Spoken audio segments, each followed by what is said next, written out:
qui se fait toujours plaisir à participer au Festival international de géographie.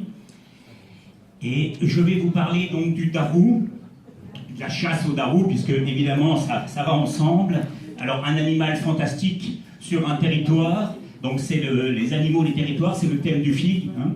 Alors on va passer rapidement, alors c'est bien sûr une conférence que je pourrais vous faire en 1 heure, je vais vous la faire en 15 minutes, mais vous saurez l'essentiel, rassurez-vous, vous saurez l'essentiel avant de partir. Et donc la définition de ce darou, de cette chasse au darou, bien, si vous avez lu le programme, c'était déjà dans le petit résumé du programme. Donc le darou, c'est bien sûr un animal imaginaire, un animal imaginé par des populations. Et ces populations, c'est souvent des populations rurales, de montagne, milieu montagnard, milieu forestier, pas milieu urbain bien sûr, justement. On va, ces communautés bien soudées entre elles, vont justement piéger, entre guillemets, un naïf qui sera venu d'une autre région ou qui sera venu d'une grande ville. Alors on pourrait y voir, certains d'ailleurs y voient une mauvaise plaisanterie, une mauvaise farce de mauvais goût à laquelle on garde un souvenir amer. C'est un peu trop réducteur, et vous verrez pourquoi tout à l'heure c'est un peu trop réducteur. D'ailleurs, j'ai trouvé un seul texte en Bretagne où le valet de ferme se venge de la chasse au darou qu'on lui a fait subir. C'est le seul cas où j'ai trouvé un cas de vengeance. C'est pas tout à fait ça. C'est plutôt un rite initiatique, une acceptation dans un groupe grâce à cette chasse à laquelle on a bien rigolé et où quand même on a bien piégé la personne. On va quand même intégrer cette personne dans le groupe. Il fera partie du groupe, il fera partie de la communauté. Voilà, donc c'est pas une simple mauvaise plaisanterie. Donc on va voir le déroulement de la chasse. Le déroulement de la chasse, alors vous allez le voir, c'est pratiquement, à quelques variantes près, toujours la même chose. Il faut une lanterne. Alors parfois c'est pour éblouir le darou, parfois c'est pour au contraire l'attirer. Il est attiré par la lumière. Il faut un sac pour l'attraper, bien sûr. Et il faut l'attraper, voilà, il faut le mettre dans le sac. C'est à peu près toujours pareil. Mais il y a quelques variantes. Hein. Par exemple, à certains endroits, il faut, parce que le darou a un bon flair, il faut être les pieds dans l'eau de la rivière pour le guetter avec le sac. Alors, passer la nuit dans les pieds dans l'eau d'une rivière, c'est pas drôle. Voilà, donc là vous avez tout l'équipement nécessaire pour la chasse. Et comme je vous dis, c'est à peu près partout, je vais vous parler du darou tout à l'heure, partout dans le monde, eh bien vous allez laisser à peu près toujours le même déroulement de la chasse, pas seulement ici chez nous. Voilà, le darou, oui c'est ça. Donc la chasse au darou, je vais passer vite, eh ben, d'ailleurs je vous parle d'autres pays. Vous voyez, ici nous sommes sur une magnifique, vous la verrez tout à l'heure en détail, une magnifique fontaine du darou, en fait appelée en Allemagne, à cet endroit-là, à Neustadt, donc ils l'appellent Leveltriche. Eh bien, c'est donc une histoire de... Cette fontaine reprend l'histoire du darou allemand, de Leveltriche, qui est de darou du Palatinat, en fait. Et on voit cette fameuse lampe tempête, elle est là. On a le sac, on a le darou qui rentre tout seul dans le sac. Donc, vous voyez, le type de chasse, c'est à peu près toujours la même chose. Mais comme je l'ai dit, à quelques variantes près, mais on ne pourra pas trop détailler en 15 minutes. Alors, là, c'est peut-être l'information que certains vont avoir aujourd'hui. Bon, d'autres ont peut-être déjà regardé avant, mais en fait, c'est le darou que l'on croit une tradition bien de chez nous, bien de notre village, bien de notre coin. Hein. Tout le monde connaît le darou et ouais, c'est un bon truc qu'on faisait autrefois. Bien sûr, maintenant on le fait plus trop, c'est un peu interdit. Voilà. Donc, le truc qu'on croit bien de chez nous, en fait, il n'est pas que bien de chez nous. Il est déjà réparti partout en France sous d'autres noms. Alors on a le dahu dans toute la région des Alpes, c'est le dahu, et pas que les Alpes françaises, hein, les Alpes suisses surtout, aussi les Alpes suisses, les Alpes italiennes, etc. Donc là on a le dahu. Et d'ailleurs si vous tapez dans le moteur de recherche sur internet darou, vous aurez quelques têtes, quelques informations, mais si vous tapez dahu, alors là vous avez la pléthore d'informations. Donc on l'appelle à d'autres endroits, on l'appelle le tamaro en Catalogne, etc. Peu importe, je n'ai pas le temps de détailler, on va plutôt détailler quelque chose que vous connaissez peut-être moins, c'est dans le reste du monde. Alors j'y suis allé trop vite. Alors en Allemagne, il est présent en Europe et hors d'Europe, mais en Allemagne c'est très intéressant parce qu'il est un peu comme en France, c'est-à-dire qu'il a un nom différent par région où il habite, hein, bien sûr, il a un nom différent, mais il n'a pas que un nom différent, il a aussi un aspect différent par région. Et vous verrez qu'on a la similitude avec les régions françaises. Alors, on a les Volltritsche, je viens de vous en parler dans La Fontaine, ça c'est un oiseau, mais on en a d'autres, le Wolpertinger, là c'est en Bavière, et là c'est un mix entre du chevreuil et du lièvre. On va voir, parce que tout à l'heure, bien sûr, ça sera la partie la plus rigolote, entre guillemets, je vais vous montrer pas mal de photos de darous. Quand même, dans la région de Thuringe, c'est assez curieux. Donc la Thuringe, c'est donc le Palatinat, la Thuringella, la Bavière en dessous. Et eux, ils ont les deux. Ils ont à la fois un darou, donc le Raselbock, qui est un lièvre chevreuil, et ils ont le Ramhoun, qui est une poule avec des pattes plus courtes d'un côté. Ça va nous rappeler notre dahu que je vais vous montrer tout à l'heure. Voilà, et il est présent, alors là je passe très vite, j'ai pas le temps, il est présent au Portugal, en Écosse, en Espagne, en Italie, d'ailleurs en Écosse je vous montrerai aussi une photo, donc en Suède, et même il est présent en Algérie et sur le continent nord-américain. Voilà, donc il paraît que Ronald Reagan avait un jackalope empaillé chez lui. Donc, voilà, juste pour vous montrer les différents noms, là on est sur les Volltritsche ou Dritsche, il y a les deux orthographes, mais en fait il n'y a pas que deux orthographes, il y a au moins 24 noms là, de tous les différents noms qu'on lui donne dans le Palatinat. Donc c'est quand même assez curieux, tous ces noms, et puis, voilà, donc pour vous dire que c'est pas que la petite légende du coin, la petite histoire du coin. Alors, à quoi ressemble le darou ? Donc ça c'est la partie un peu plus ludique. À tout seigneur, tout honneur, je vous montre un darou vosgien. Ouais, c'est un darou vosgien capturé dans les Vosges et vous pouvez d'ailleurs tous aller le voir, il est dans un restaurant à l'entrée de Kaysersberg. Alors pour ceux qui ne seraient pas de la région, Kaysersberg c'est une petite ville du massif vosgien entre Colmar et Saint-Dié. Et donc voilà, donc le darou ici, vous voyez que donc, dans le pays lorrain des années 1920-27 je crois, on décrit une chasse au darou et on décrit le darou comme une petite boule de poils. Bon là effectivement on a un animal à fourrure, mais et pas que ça, puisqu'il a des pattes d'oiseau, des ailes d'oiseau, des canines un peu bizarres et bien sûr des cornes de chevreuil. Donc voilà un darou vosgien. Alors une queue de souris, de rat, enfin je sais pas trop, voilà. Alors tous les darous d'ailleurs, ils ont une particularité, je vous ai oublié de vous le dire dans la chasse aux darous, c'est tous des animaux très craintifs, très peureux, etc. Bon, c'est très important ce caractère du darou d'être un animal craintif et peureux, parce qu'évidemment, il fallait que celui qui parte à la chasse et puis qui accepte d'attendre le darou pendant que les autres faisaient la battue et le rabattaient vers lui, et qu'il accepte de passer plusieurs heures de la nuit à attendre le darou, il ne fallait pas qu'il attende évidemment un animal féroce, sinon il se serait sauvé. Donc, voilà. Ça j'ai oublié de vous le dire dans la chasse.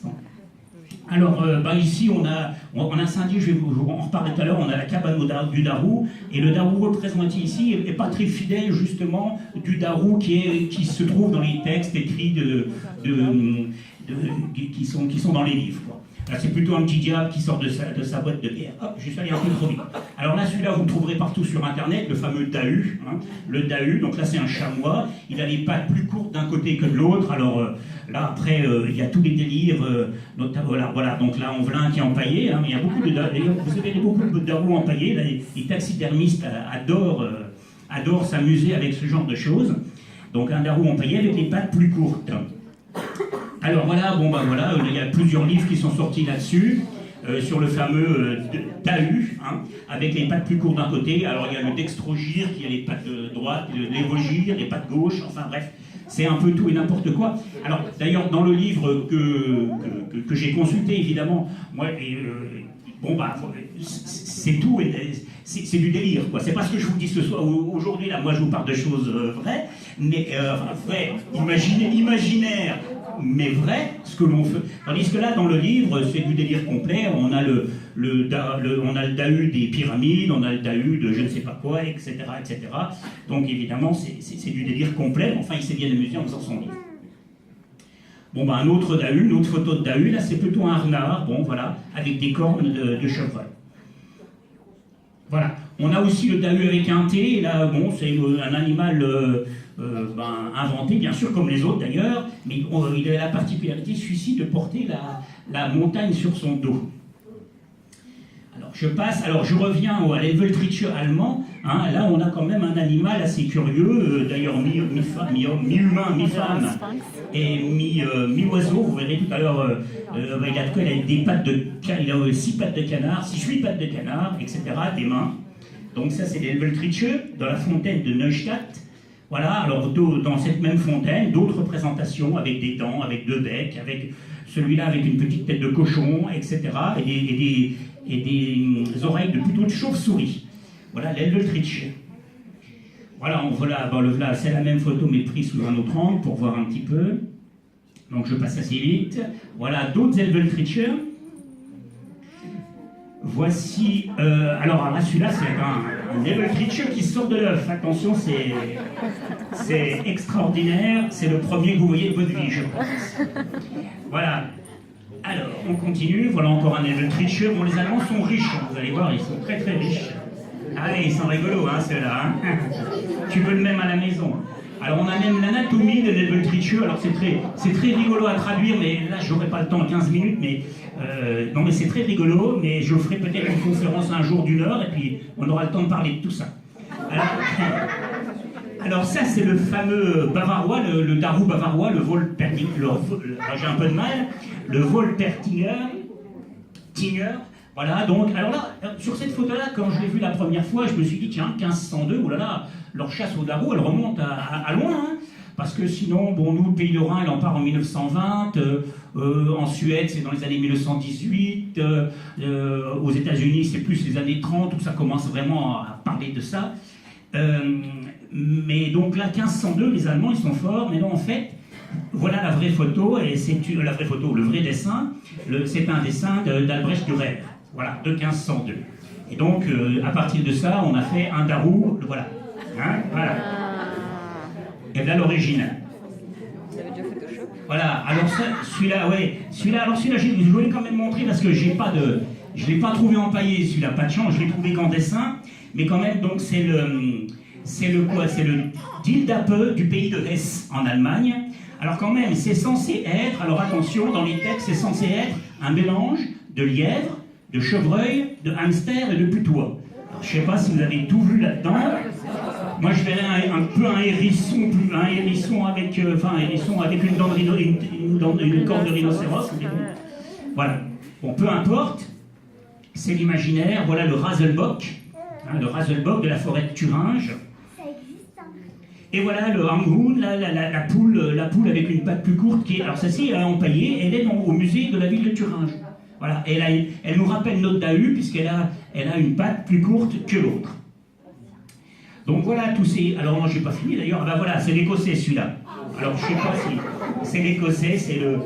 Adi ou Agi Addis. Bon, Addis. Voilà. Je ne savais pas comment on le prononçait celui-là.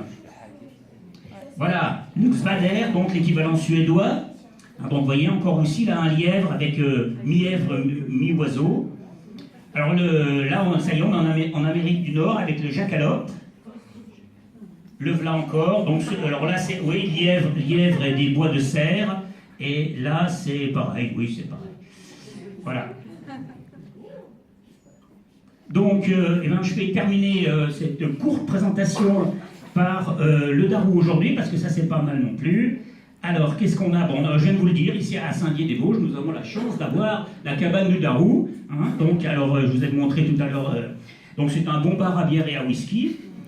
Et voici l'intérieur, en avant-première, d'une cabane de darou, une maison de darou. Mais le dahu ne fait pas que des émules à Saint-Dié, bien sûr, puisqu'on a un bar aussi au dahu, là, en Suisse. Et on n'a pas que ça. Alors ça, c'est une fake news, la chasse au dahu pour les nuls. Alors j'ai pas pu le lire, parce qu'en fait, il n'existe pas, j'ai cherché partout. Il n'existe pas, c'est quelqu'un qui s'est bien amusé, hein. Il a taxidermisé le bouquin, mais il n'existait pas. Voilà. Alors on a des confédérations, ici une confédération italienne, donc qui a le nom de dahu, qui prend le nom de dahu, hein, ici. Ici c'est dans les Alpes, hein, le EFS, les 2 Alpes, hein, le dahu, donc vous voyez là avec une petite boule de poil. On a alors cette fameuse fontaine de Neustadt que je vous invite à aller voir si vous avez 5 minutes. Elle vaut le déplacement, surtout quand vous irez à Neustadt, vous pourrez faire d'autres choses en même temps parce que les Allemands c'est riche.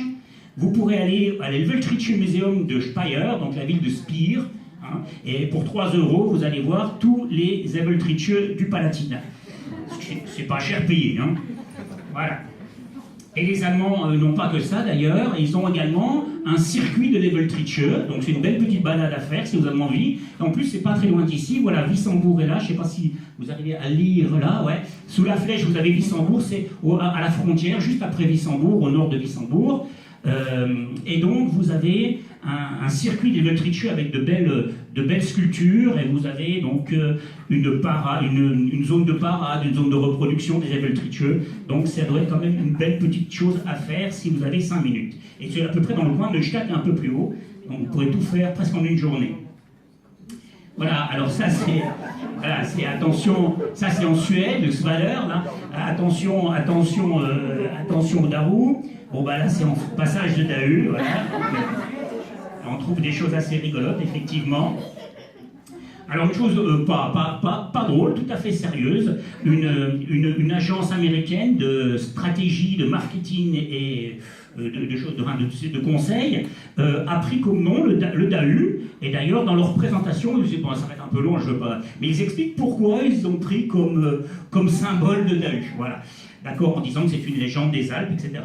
Donc voilà, donc eux ils ont pris ça comme symbole. Et je termine, ah oui voilà, donc je vous dis tout à l'heure que la chasse était interdite, mais on fait encore des chasses, mais cette fois-ci ce sont des chasses ludiques. Il y en a régulièrement dans les journaux de la région, et d'ailleurs certainement, j'ai pas épluché tous les journaux bien sûr, mais dans Vosges Matin, on a eu plusieurs chasses au Darou, avec des petites promenades au lampion, et puis des explications ou des choses à chercher, donc des choses un peu ludiques.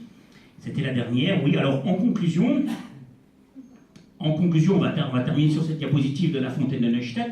Donc cette tradition locale que l'on imaginerait, ou peut-être que vous imaginiez, ou peut-être pas, parce que certains étaient peut-être des spécialistes du Darou, je ne sais pas, avant de rentrer dans cette salle, mais cette tradition que l'on imagine bien de chez nous, elle n'est pas que bien de chez nous, elle est assez cosmopolite finalement, elle dépasse l'Europe, elle est en Europe, elle dépasse la France, mais elle dépasse aussi l'Europe.